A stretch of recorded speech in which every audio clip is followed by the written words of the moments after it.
उत्कर्षणाचा वेग आहे तो जमीन झालं आणि म्हणून प्रॉब्लेम निर्माण झाला.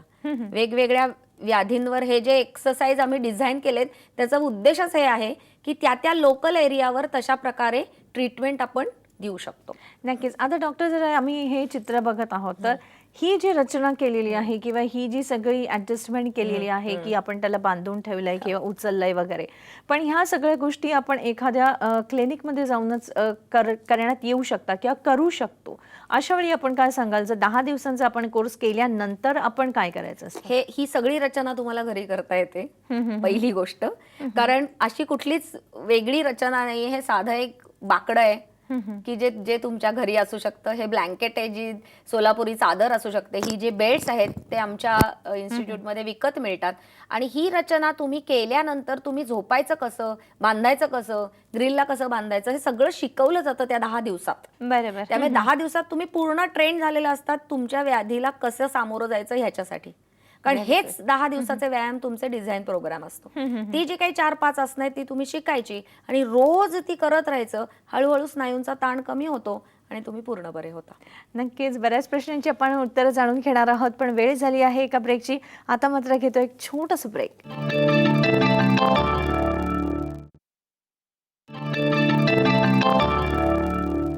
ब्रेक नंतर पुन्हा एकदा आपल्या सर्वांचं मनपूर्वक स्वागत. आज आपण माहिती करून घेत आहोत ती संजीवन योगोपचाराबद्दल. यामध्ये कोणकोणत्या योग आसनांचा आपल्याला उपयोग करावा लागतो किंवा कोणकोणत्या व्याधींवरती आपण याचा उपयोग करू शकतो, यावर आज आपल्याला विशेष माहिती करून देत आहेत डॉक्टर अनुराधा ओक. तुमच्या मनामध्ये जे जे काही प्रश्न असतील ते तुम्ही नक्कीच डॉक्टरांना आता थेट विचारू शकता. यासाठी तुम्हाला आपला फोन नंबर लागेल. आपला फोन नंबर असा आहे 66843333. मुंबईबाहेरील सगळ्या प्रेक्षकांनी 022 हा STD कोड लावायचा. खरं तर मला अजून असं विचारायचं आहे डॉक्टर, की एखादा जेव्हा पेशंट आपल्याकडे येतो किंवा व्याधीग्रस्त जो असतो तो अगदी आपल्या हैराण परेशान झाला असतो की त्याला दुखणी असतात, त्याला काही सुचत नसतं. अशा वेळी जेव्हा तुमच्याकडे येतो तेव्हा तुम्ही त्यांना काही वेगळ्या अशा तपासण्या करायला लावत असता का? आत्ता परिस्थिती अशी असते की बऱ्याच वेळेला व्याधीग्रस्त येतो तेव्हा तो एक मोठं बाळ घेऊन येतोच. पण तरी आम्ही ज्या तपासण्या करायलाच सांगतो त्या म्हणजे पहिल्या अगदी सोपी म्हणजे एक्सरे. MRI पर्यंत पोचायची गरज नसते, पण काही प्रसंगामध्ये MRI सुद्धा.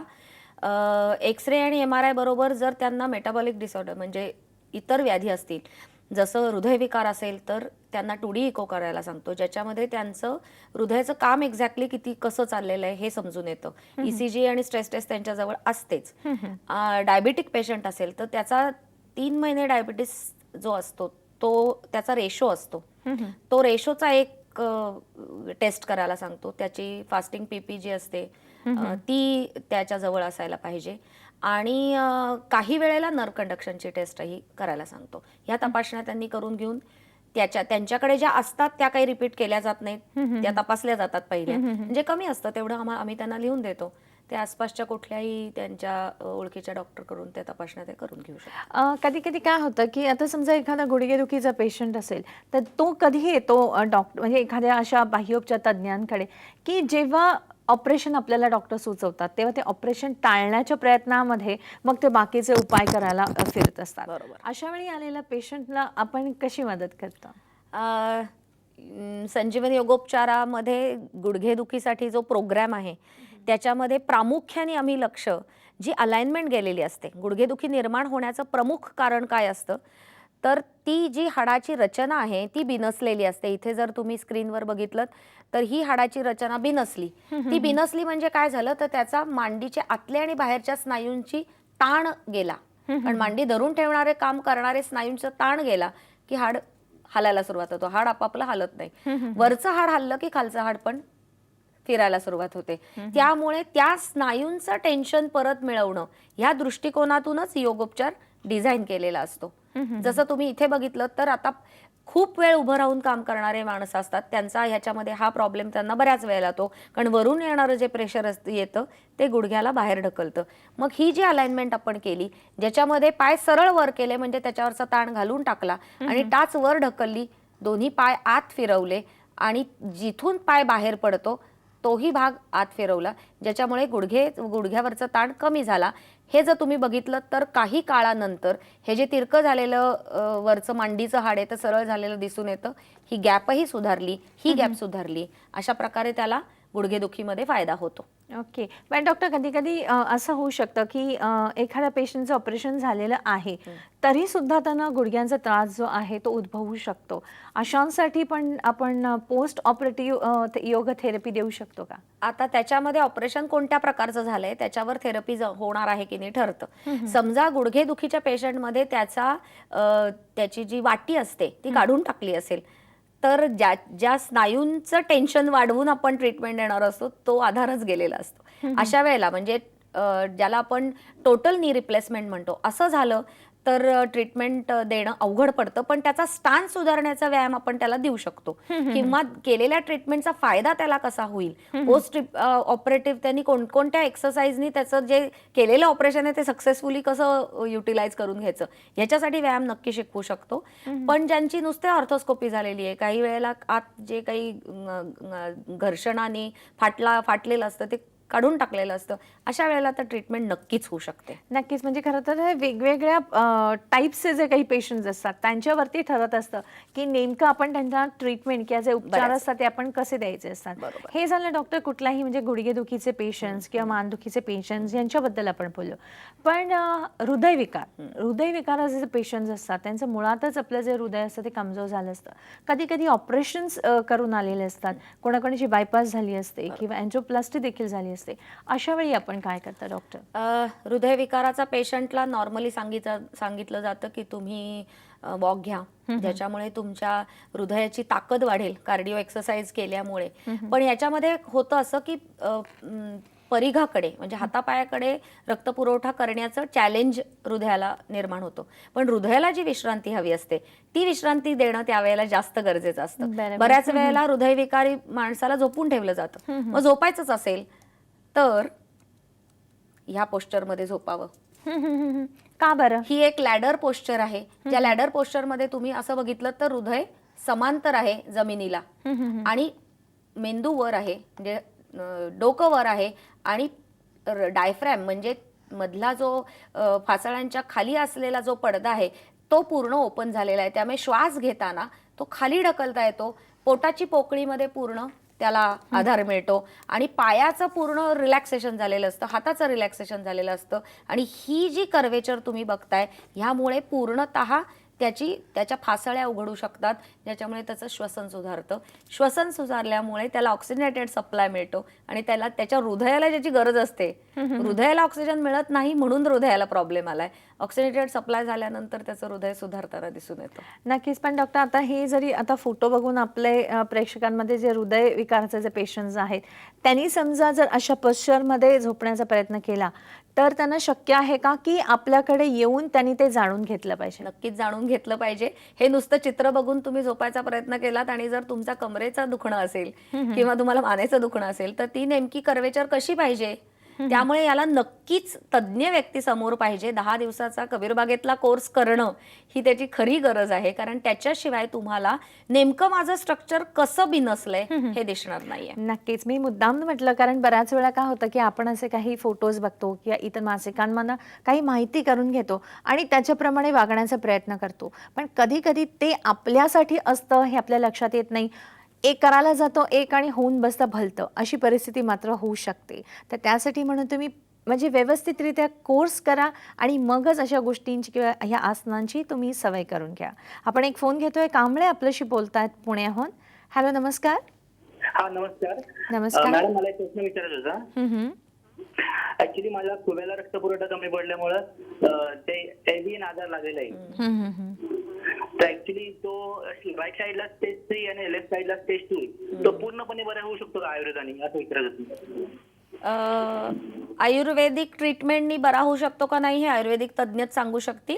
पण योग उपचारांनी बरा होऊ शकतो का नाही तर तो बरा होणारा आजार नाही आहे खरं तर. हे तुम्ही खरं तर मान्य करून टाका. पण त्यात तो अजून डिटोरिएट होऊ नये म्हणजे अजून खराब होऊ नये यासाठी त्याची जी रचना बिघडली आहे ती तशीच थांबवायची. तिथेच त्याला प्रिव्हेंटिव्ह सांगायचं आणि हळूहळू तो दुरुस्त करून घ्यायचा हे घडू शकतं. नक्कीच. खरंच आपल्या मनामध्ये असणाऱ्या शंका ज्या आहेत त्या तुम्हाला जाणून घ्यायच्या असतील, त्याची उत्तरं तुम्हाला माहिती करून घ्यायची असतील तर तुमचे प्रश्न तुम्ही नक्कीच तयार ठेवा. पण आता मात्र घेतो एक छोटासा ब्रेक.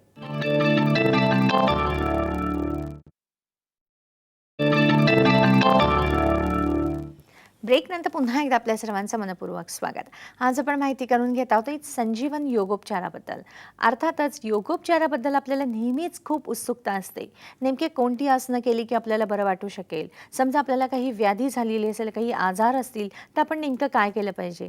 हे मात्र आपल्या कधी लक्षात येत नाही. अशा वेळी आपल्याला गरज लागते ती एका तज्ज्ञ व्यक्तीची. यावर आज आपण माहिती करून घेत आहोत. आज आपल्याबरोबर आहे डॉक्टर अनुराधा ओक. तुमच्या मनामध्ये जे जे काही प्रश्न असतील ते तुम्ही नक्कीच विचारा. पण डॉक्टर, एक महत्त्वाचा असा मला एक प्रश्न विचारायचा आपल्याला, की काही झालं म्हणजे आता समजा लिगामेंट टेअर झालं किंवा फ्रॅक्चरमधनं आपण बरे होत असो, अशा वेळी आपल्याला डॉक्टर सांगतात की फिजिओथेरपी करा. पण फिजिओथेरपी आणि हे जे योगोपचार आहेत हे एकाच प्रकारे केले जातात का? नक्की ह्याच्यामध्ये काही फरक असतो? नेमकं आपण काय सांगा? योग थेरपी आणि फिजिओथेरपी याच्यात जमीन आसमानाचा फरक आहे. हां. फिजिओथेरपी हे अशा प्रकारे टेक्निक डेव्हलप केलेलं आहे ज्याच्यामध्ये त्या स्नायुसंधी अस्थिचं जे काही रचना आहे ती त्यांनी डिझाईन केलेल्या पोस्चरप्रमाणे ते रिपिटेटिव्ह ॲक्शन करून घेतले जातात. आणि योग थेरपी ही स्वतःनी करायची आहे, कारण ही योग साधना आहे, हे विसरून चालणार नाही. आसनांचीच रचना केलेली आहे ज्याच्यामध्ये त्या आसनांचा वापर व्याधीग्रस्तांसाठी आहे म्हणून त्याला उपचार म्हणलंय. बाकी उपचार म्हणण्याचं काहीच कारण नाही आहे. आणि योग असल्यामुळे, योग म्हणजे काय? जोडणं. मन, बुद्धी आणि चित्त ह्या माध्यमातून शरीराची पूर्ण ओळख करून घेणं आणि शरीरावर नियंत्रण मिळवणं ही योग भूमिका आहे. त्यामुळे ही योगच साधना आहे. आणि ज्ञानेश्वर जसं म्हणतात, समत्व चित्ताचे हेची सार जाण योगाचे, जेथ मन बुद्धीचे ऐक्य आते. त्यामुळे योगोपचार करताना मन आणि बुद्धीचं ऐक्य साधून शरीराला आपण उपचार देतोय. कारण माझ्याकडून चुका झाल्या आहेत, माझ्याकडून व्याधी निर्माण झाली आहे, मीच ती दुरुस्त करणार आहे. आणि ती दुरुस्त करत असताना माझं संपूर्ण चित्त त्या व्यस्ततेशी एकरूप करून समतेकडे जाण्याचा मी प्रयत्न करणार आहे. आणि हा जो माझा प्रयत्न आहे त्यालाच योग असं म्हणलंय. फार छान. खरं तर म्हणजे तुम्ही इतक्या छान पद्धतीमध्ये आम्हाला विशद करून सांगितलेलं आहे की नक्कीच आपल्या प्रेक्षकांच्या लक्षात आलं असेल की योगोपचार आणि फिजिओथेरपी याच्यामध्ये बराच म्हणजे तफावत आहे. तर आपण जर आपल्याला योगोपचार करून घ्यायचे असतील तर आपण नक्कीच एका तज्ज्ञ व्यक्तींकडनं करून घेतले पाहिजेत. पण मला असं म्हणायचं, जेव्हा एखादा पेशंट आपल्याकडे येतो की असे बरेच प्रकारची आसनं असतात, जसं तुम्ही म्हणाला की त्या पेशंटप्रमाणे ती आसनं आपण ठरवायची असतात. नेमकं काय करत असता मॅडम आपण? नेमकं म्हणजे त्या व्यक्तीच्या शरीराचा अभ्यास करून आसनाची रचना केलेली असते. त्यामुळे आसनाची रचना करताना ते आसन म्हणजे त्या शरीरामध्ये असलेली डिफॉर्मिटी आहे आणि त्याला सपोर्टिव्ह असं पोश्चर आहे. जर तुम्ही इथे बघितलं तर आता गुडघेदुखीचा पेशंट आहे, तर याचा अर्थ त्याच्या गुडघ्याची रचना बिनसली म्हणून त्याला ह्या बेल्ट्सच्या साह्याने ती रचना सुधारण्यासाठी मदत केली. ह्या दोन्ही आसनांमध्ये त्या रचनेमधला जो फरक आहे तो फरक तुम्हाला दिसणार आहे. जसं ही एक झोपून केलेलं पोश्चर आहे. शवासन करतो आपण, शवासनामध्ये बेल्ट बांधून टाकले, तर बेल्ट बांधल्यानंतर ही जी रचना सुधरवली ज्याचा परिणाम असा होतो की ती हळूहळू बदलत जाते. जसं हे सुप्त वीरासन आहे, बद्ध कोणासन आहे, बद्ध कोणासनामध्ये पण तसंच आहे की तुमची रचना जी बिघडली आहे त्याप्रमाणे आसनांची निर्मिती केलेली आहे. त्यामुळे रचना कशी बिघडली त्याच्यावर कोणतं आसन आणि आसनाचं तत्व लक्षात घेऊन त्याच्यामध्ये असलेलं हालचाल तंत्र लक्षात घेऊन मग पोश्चर शिकवलं जातं. अच्छा, मग डॉक्टर, जेव्हा ह्या सगळ्या गोष्टींचा विचार एखादा थेरपिस्ट किंवा एखादा तज्ज्ञ ह्या सगळ्या गोष्टींचा विचार करत असतो, तेव्हा त्याला एक विशेष अशा प्रशिक्षणाची आवश्यकता असते का? हो, याला नक्कीच विशेष अशा प्रशिक्षणाची आवश्यकता असते. आणि म्हणून कबीरबाग यांनीच 2 वर्षाचा हा योगोपचार तज्ज्ञांचा कोर्स निर्माण केलेला आहे, ज्याच्यामध्ये शरीर विज्ञानासाठी अनाटॉमी फिजिओलॉजी, आहार शिकवण्यासाठी आयुर्वेदाचा अभ्यास आणि संजीवनी योगोपचाराची फिलॉसॉफी आणि त्याची उपचार पद्धती असे 4 विषय शिकवले जातात. कुठल्याही पदवीधराला, हा 40 वर्षापर्यंत असलेल्या कुठल्याही पदवीधराला हा कोर्स करणं शक्य आहे. स्त्री आणि पुरुष कोणीही हा कोर्स करू शकतं आणि असे तज्ज्ञच व्यक्ती हे करू शकतात हे नक्की. कारण मगाशी तुम्ही म्हणलात तसं हे चित्रातून बघून करण्याचं शास्त्र नाही, हे अनुभूतीचं शास्त्र आहे. आणि ती अनुभूती देण्याचं काम मार्गदर्शकच करू शकतो आणि तो मार्गदर्शक म्हणजे आपला योग शिक्षक. नक्कीच. योग शिक्षकाकडे काय काय गुण असणं हे अपेक्षित असतं? योग शिक्षकाकडे प्रमुख गुण हवा निरीक्षण. त्याची निरीक्षण शक्ती अतिशय चांगली पाहिजे, कारण त्याला स्कॅनिंग करायचं असतं त्या व्याधीचं त्या शरीरामध्ये असलेली उपस्थिती. पेशंट काय बोलतो हे ऐकणं, लिसन, ही दुसरं महत्वाची गोष्ट त्याला आवश्यक असते. नंतर त्याच्या ब्रेनमध्ये त्या प्रमाणात तशा प्रकारे रचना कोणती करायला हवी याचं एक सुसूत्र असं एक एक पिक्चर तयार व्हायला पाहिजे. त्यामुळे त्याला त्याच्या शरीरविज्ञानाचा अत्यंत उत्तम असा अभ्यास, जसं एखादं रोड मॅप आपल्याला माहिती पाहिजे कुठल्याही शहरात गेल्यानंतर, तसं त्याला त्या शरीररूपी शहराचं पूर्ण रोड मॅपिंग माहिती पाहिजे. कारण कुठून कुठे कशी रचना बिनसली त्या प्रमाणात तशी दुरुस्ती करायची आणि त्या प्रमाणात त्याला रोप्स, बेल्ट्स, लोड, उशा यांची रचना करायची असते. त्यामुळे त्याला त्याचंही पूर्ण ज्ञान लागतं. आणि महत्वाची गोष्ट लागते ती म्हणजे सहानुभूती. आहा, सहानुभूती नाही, सहानुभूती केव्हाही म्हणजे त्याच्या पेशंटच्या बरोबरीने जर आपण त्याच्या दुःख वेदना जर त्या योग शिक्षकांनी जाणून घेतल्या म्हणण्यापेक्षा त्याला शरीरामध्ये काय दुरुस्ती होऊ शकते हे त्यांनी आधी अनुभवलेलं असेल. हो हो, म्हणजे त्याला तो फिजिकल एक्सपिरियन्स असणं गरजेचं असतं. कोणता स्नायू ताणल्यानंतर काय होतं हे त्याला माहिती असेल तर कोणता स्नायू ताणायचा आहे हे तो पेशंटला सांगू शकतो. फार छान मॅडम. आपण एक फोन घेतोय, मंदार आपल्याशी बोलतात पुण्याहून. हॅलो, नमस्कार. हा, नमस्कार. नमस्कार, तुमचा प्रश्न विचारा. मॅडमला असा प्रश्न विचारायचा होता की वास्तविक मला आता कुठलाही त्रास नाहीये, पण माझं टू व्हीलर वरनं खूप ड्रायव्हिंग आहे. आणि त्याच्यामुळं कुठल्याही प्रकारचे त्रास उद्भवू नये म्हणून याच्यातले काही मी व्यायाम प्रकार किंवा जे काय असेल ते करू शकतो का? नक्कीच मंदार, तुमच्या प्रश्नाचे आपण उत्तर जाणून घेणार आहोत, ते सुद्धा सविस्तररित्या. पण आता मात्र घेतो एक छोटासा ब्रेक.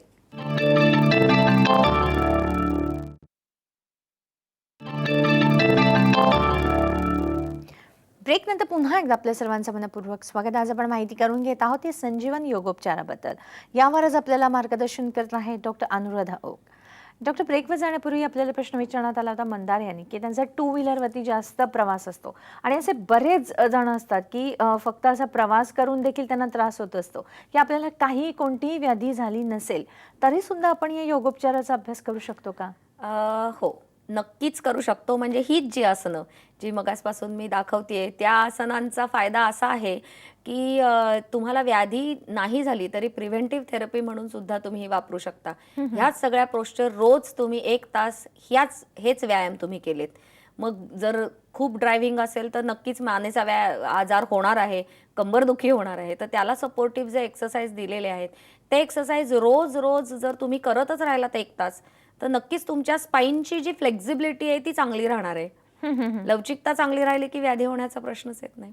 केव्हाय डॉक्टर, आपण गेली 30 वर्ष योगाभ्यास करत आहात किंवा आपल्या जे काही ट्रीटमेंट्स केलेल्या आहेत तर आपल्या हाताखाली किंवा तुम्ही त्यांच्याबरोबर जो अनुभव घेतलेला आहे पेशंटचा तो नक्कीच आपल्या प्रेक्षकांबरोबर शेअर करायला आपल्याला आवडेल. काय सांगाल आपण? गेली 30 वर्ष खरं तर खरंच हजारो लोकांना भेटणं झालं. वेगवेगळ्या प्रकारचे लोक भेटली या दृष्टिकोनातून की मी